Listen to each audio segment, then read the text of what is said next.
Hello everyone, ఈరోజైతే నేను veg noodles చేస్తున్నానండి. చాలా ఈజీగా టేస్టీగా చేసేసుకోవచ్చు.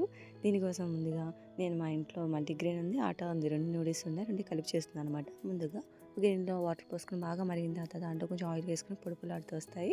ఇలా నూడిల్స్ కూడా వేసుకొని ఉడికించుకొని వడకట్టేసుకోవాలి. అందులో కొంచెం వెంటనే చల్లనీళ్ళు వేసేసుకోండి, మెత్తగా ఉడకకుండా ఉంటాయి అనమాట.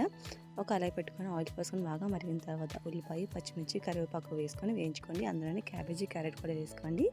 క్యాప్సికమ్ వేయకండి ఇప్పుడే. సో ఇవన్నీ వేయించుకోవాలండి. కొంచెం సాల్ట్ కూడా వేసుకోండి. అలాగే నేను నూడిల్స్‌లో సాల్ట్ వేయట్లేదండి, ఆల్రెడీ సాల్టెడ్ అనమాట. మీకు లేకపోతే కనుక వేసుకోండి. అలాగే అక్కడ నూడిల్స్‌తో పాటు మసాలా ఇస్తాడండి, లేదంటే మార్కెట్‌లో కూడా అమ్ముతాడు. ఆ మసాలా కూడా కొంచెం వేసుకొని బాగా వేయించుకోవాలి. మరీ ఎర్రగా వేయాల్సిన అవసరం లేదు. ఇలా వేగిన దాంట్లో నూడిల్స్ కూడా వేసుకొని మసాలా మొత్తం నూడిల్స్ పట్టించుకోవాలి, బాగా కలుపుకోవాలన్నమాట. ఇప్పుడు క్యాప్సికమ్ వేసుకొని మిగిలిన మసాలా కూడా వేసుకొని బాగా వేయించుకోవాలండి. మసాలా బాగా వేగితే చాలా బాగుంటుంది. మసాలా అంతా పడితే ఇంకా బాగుందన్నమాట. అంతేనండి, అయిపోతుంది నూడిల్స్. ఒకసారి ట్రై చేసి చూడండి. నచ్చితే మాత్రం సబ్స్క్రైబ్ చేయండి.